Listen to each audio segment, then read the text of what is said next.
Assalamualaikum warahmatullahi wabarakatuh. Nama saya Hani Binti Ahmad Elias Muhammad, nombor metrik 051284. Hari ini saya akan menerangkan sedikit mengenai biodata Ibnu Hajar. Nama lengkap beliau adalah Syihabuddin Abdul Alfaq Ahmad bin Ali bin Muhammad bin Ali bin Mahmud bin Ahmad. Selain dari nama sebenar ini, beliau juga dikenali sebagai Ibnu Hajar Al-Kinani dan Al-Asqalani. Beliau lebih dikenali dengan nama Al-Asqalani, iaitu seorang pembawa bendera sunnah Rasulullah SAW, seorang hakim agung serta seorang perawi hadis yang cukup terkenal. Ibnu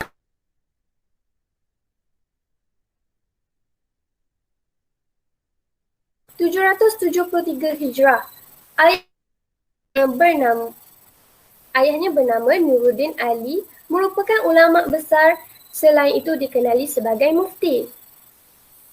Beliau wafat pada 28 Zulhijjah pada tahun 852 Hijrah.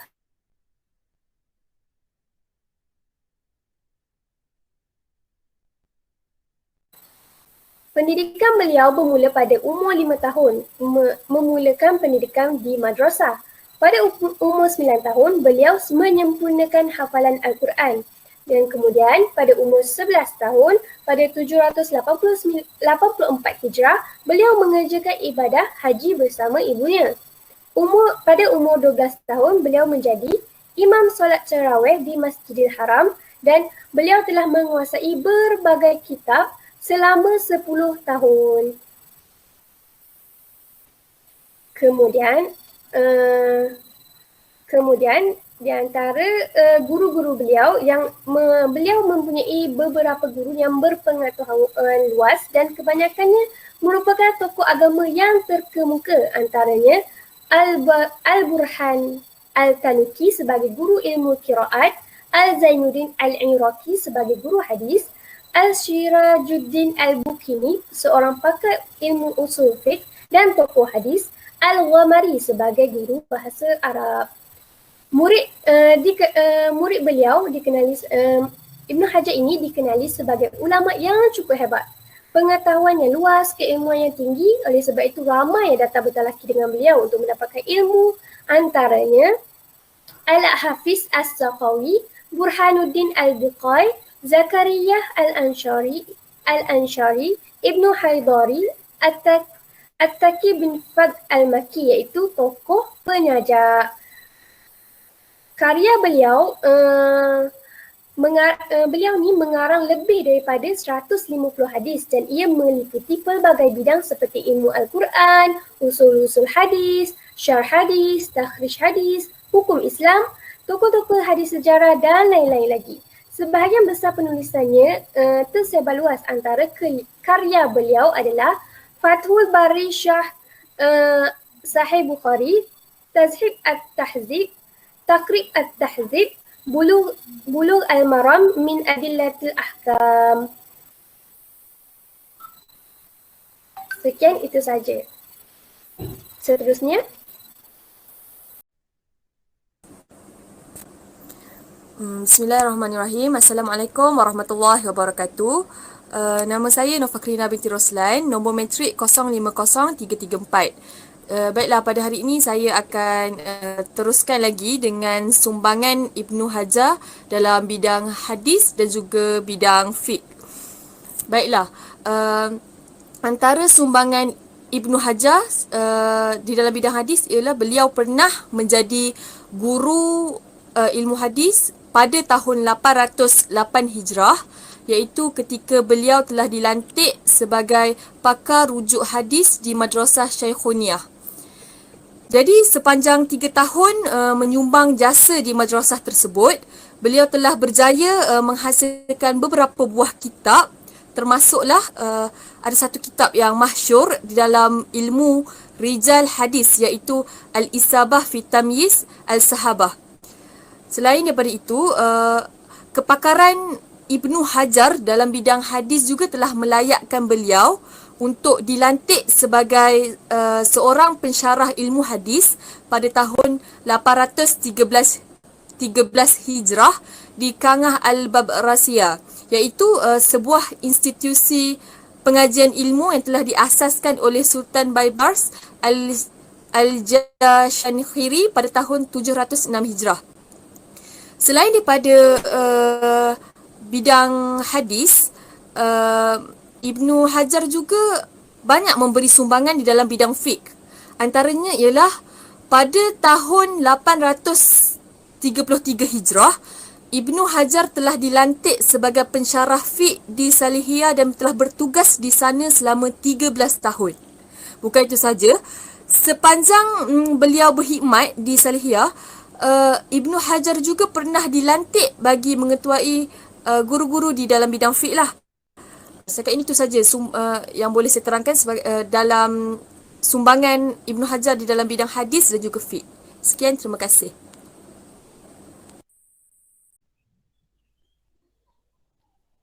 Bismillahirrahmanirrahim. Assalamualaikum warahmatullahi wabarakatuh. Nama saya Masihania Masuri binti Mansur.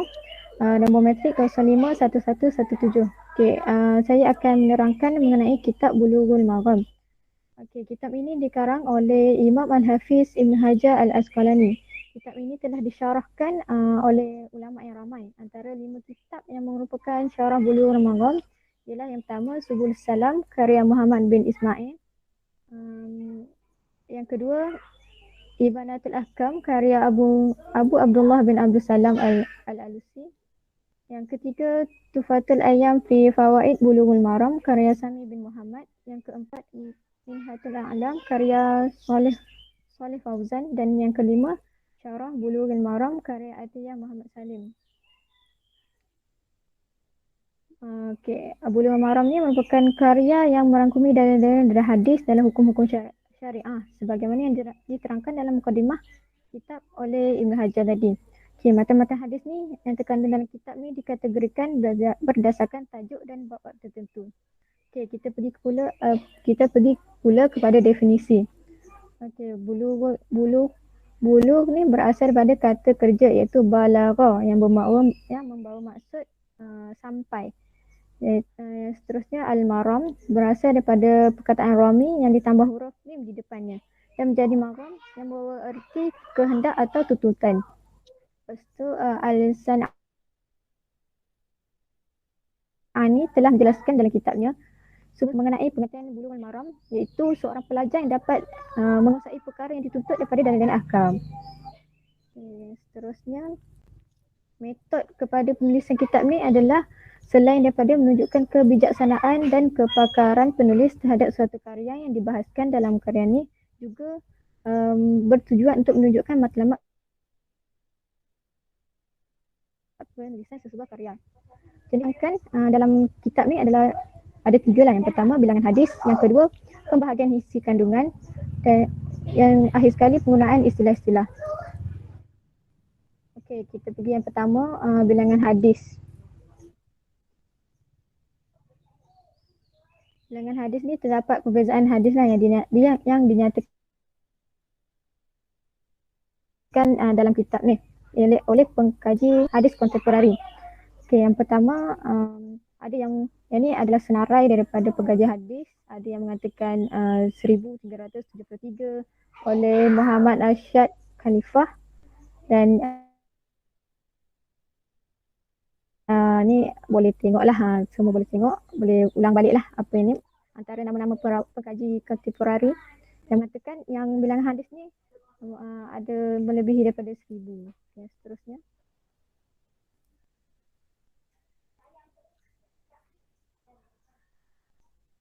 Seterusnya yang kedua lah, pembahagian kandungan. Terdapat 2 pembahagian isi kandungan, iaitu kitab dan bab.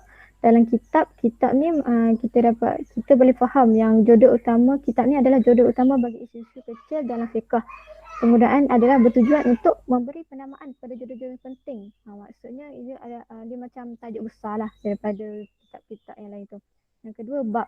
Bab ni pula adalah subtopik lah, macam masalah kecil yang terangkum dalam satu jodoh utama dalam sebuah karya. Seterusnya pembahagian isi kandungan. Ibn Hajar Al-Asqalani telah memuatkan sejumlah hadis-hadis berkenaan masalah fiqh dalam 16 kitab dan 97 bab yang menghuraikan pelbagai masalah fiqh. Antaranya kitab taharah, kitab solat, janais, zakat, siam dan banyak lagi lah. Yang seterusnya, penggunaan istilah-istilah. Berdasarkan mukadimah dalam kitab Bulughul Maram ni, Ibn Hajar telah menjelaskan 6 istilah, ada 6 lah yang dikhususkan dalam penulisan hadis-hadis ini. 6 istilah ni disebut sebagai menggambarkan 7 orang tokoh perawi hadis yang menjadi sumber rujukan utama yang terpenting dalam hadis-hadis dalam kitab Bulughul Maram ni. 6 istilah tersebut adalah yang pertama As-Sab'ah. As-Sab'ah ni menghuraikan maksud 7 orang tokoh 7 orang tokoh ulama hadis, iaitu yang terdiri daripada Imam Ahmad bin Hanbal, Imam Bukhari, Imam Muslim, Imam Abu Daud, Imam At-Tirmizi, Imam Nasa'i, Imam Ibn Majah. Mengenai istilah ini menunjukkan bahawa pengambilan hadis dalam kitab Bulughul Maram datangnya daripada periwayatan daripada 7 orang tokoh yang disebut tadi. Yang kedua, As-Sittah. As-Sittah ni mewakili Imam Abu Daud, Imam At-Tirmizi, Imam Nasa'i dan Imam Ibn Majah. Macam yang kita tahu yang tadi ada 7, ada 3 perawi, ada 2 lah. Lebih kurang 2 yang ada seorang daripada yang disebutkan tadi telah gugur daripada dalam golongan As-Sittah ni. Okay, seterusnya Al-Khamsah.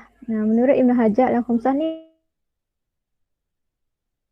maksudnya ada 5 orang perawi, iaitu Imam Ahmad bin Hanbal, Imam Abu Daud, Imam At-Tirmizi, Imam Nasa'i dan Imam Ibn Majah. Imam Bukhari dan Muslim, dia antara 2 orang perawi yang digugurkan dalam pengertian istilah ni. Yang seterusnya, keempat, Al-Arba'ah. Dalam kitab ni Ibn Hajar menggunakan istilah yang bererti yang tergolong daripada Imam Abu Daud, Imam At-Tirmizi, Imam Nasa'i dan Imam Ibn Majah. Ada 3 orang perawi hadis yang digugurkan dalam istilah ni. Dan seterusnya As-Salasah.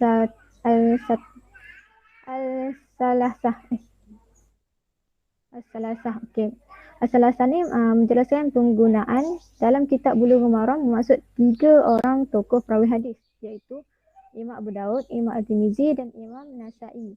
4 orang perawi yang digugurkan berdasarkan istilah ini ialah Ahmad bin Hanbal, Imam Bukhari, Imam Muslim dan Ibn Majah. Dan seterusnya Al-Muttafaq alaih. Okey, yang ni biasalah kita nampak kan dalam hadis-hadis tu, yang mana ia merupakan merangkumi ataupun tergolong daripada Imam Bukhari dan Muslim telah bersepakat mengenai periwayatan suatu hadis dari sumber sahabat yang sama, Imam Ahmad bin Hanbal, Imam Abu Daud, Imam At-Tirmizi, Imam Nasa'i dan Imam Ibn Majah merupakan 5 tokoh perawi hadis yang digugurkan dalam istilah ni. Seterusnya okey, itu saja daripada saya. Wallahu a'lam.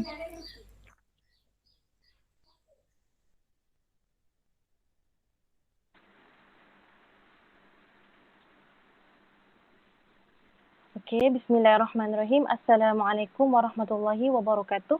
Nama saya Fatin Syairah binti Muhammad Syahidin, nombor matrik 050317. Seterusnya saya akan membentang kitab Tawdihul Ahkam min Bulughil Maram. Okey. Kitab Tawdihul Ahkam ni dimulakan dengan perbincangan penting dalam bidang istinbat ahkam asyariyah. Pada awal bahagian kitab, pengarang menyampaikan kepentingan keempat-empat disiplin ilmu daripada bidang yang tersebut. 4 disiplin ilmu tu adalah mustalah hadis, usul fiqh, qawaid fiqhiyah dan maqasid syariah. Selain itu, kitab ni terdiri daripada 4 jilid dan secara umumnya pada jilid yang pertama yang setebal 719 halaman mengandungi perbahasan kitab Taharah. Dan antara isi jilid pertama adalah bab air, bejana, tata cara menghilangkan najis, bab wuduk, bab mengusap khuf dan bab batal wuduk dan banyak lagi. Manakala jilid yang kedua setebal 768 halaman, antara isi jilid kedua ialah bab sujud sahwi, sujud tilawah dan sujud syukur, bab solat tatawuk, bab solat jamaah dan seputar imam, bab solat orang musafir dan sakit, bab solat Jumaat, bab solat khauf dan banyak lagi. Seterusnya jilid ketiga iaitu setebal 831 halaman. Antara isi jilid ketiga ialah bab tata cara haji dan adab memasuki kota Mekah, bab melempar jamrah, kitab jual beli yang memuat bab syarat jual beli dan larangannya, bab khiyar dan lain-lain lagi. Dan akhir sekali jilid yang keempat pula setebal 768 halaman. Antara isi jilid keempat adalah bab susuan, bab nafkah keluarga, bab mendidik anak, kitab jenayah yang memuat bab diat, bab sumpah iaitu yamin, bab khazaf dan lain-lain lagi. Itu sahaja daripada saya. Sekian, terima kasih. Baiklah, yang terakhir, Bismillahirrahmanirrahim. Saya Farziatul Filzanah binti Diaul Afras, nombor matrik 050463. Yang terakhir, saya akan bentangkan tentang metod penulisan atau kaedah penulisan yang digunakan oleh penulis dalam kitab ini. Yang pertama, penulis akan memulakan syarahannya dengan menjelaskan terlebih dahulu makna dari segi bahasa dan istilah. Seterusnya, apabila sebuah hadis itu disebut, penulis juga akan menerangkan tentang darjat hadis itu, istilah gharib yang terdapat di dalam hadis tersebut, khilaf ulama yang terdapat dalam masalah yang berlaku dan diakhiri dengan tarjih menurut pandangan penulis. Di sini saya sertakan dua contoh hadis berkenaan dengan bab faraid, iaitu yang pertama, وعن أسامة بن زيد رضي الله عنهما أن النبي صلى الله عليه وسلم قال لا يرث المسلم الكافر ولا يرث الكافر المسلم. Seterusnya, maksud hadis ini adalah dari Usama ibnu Zaid radhiyallahu anha berkata bahawa Nabi Muhammad sallallahu alaihi wasallam bersabda, orang Muslim tidak mewarisi harta orang kafir dan orang kafir tidak mewarisi harta orang Muslim. Hadis ini adalah riwayat Bukhari dan Muslim. Seterusnya, hadis yang kedua juga berkenaan dengan bab faraid, iaitu وعن عبد الله بن عمرو رضي الله عنهما قال رسول الله صلى الله عليه وسلم لا يتوارث أهل ملتين رواه أحمد والأربعة إلا الترمذي وأخرجه الحاكم بلفظ أسامة وروى النسائي حديث أسامة بهذا اللفظ. Maksud hadis yang kedua ini adalah dari Abdullah ibn Umar radhiyallahu anhuma bahawa Rasulullah SAW telah bersabda, tidak boleh saling mewarisi orang yang berlainan agama, dan hadis ini adalah diriwayatkan oleh Imam Ahmad, Imam 4 kecuali Tirmizi. Imam Hakim meriwayatkan hadis ini dengan lafaz Usamah, dan Imam Nasa'i meriwayatkan hadis dari Usamah dengan lafaz ini. Imam 4 yang Imam maksudkan adalah Imam Abu Daud, An-Nasai, Ibnu Majah dan Tirmizi. Itu disebabkan dalam hadis ini dikata kecuali Tirmizi terlibat, jadi Tirmizi pun tak terlibatlah dalam riwayat ni. Jadi apa yang penulis kupas dalam kedua-dua hadis ini adalah yang pertama, seorang Muslim tidak akan mewarisi kafir, begitu juga sebaliknya. Yang kedua, ikatan akidah adalah lebih kuat berbanding ikatan keturunan dan pernikahan. Dan yang terakhir, faktor yang menghalang seseorang untuk mewarisi ialah status hamba sahaya, perbezaan agama dan pembunuhan yang terjadi dalam kalangan waris. Wallahu a'lam.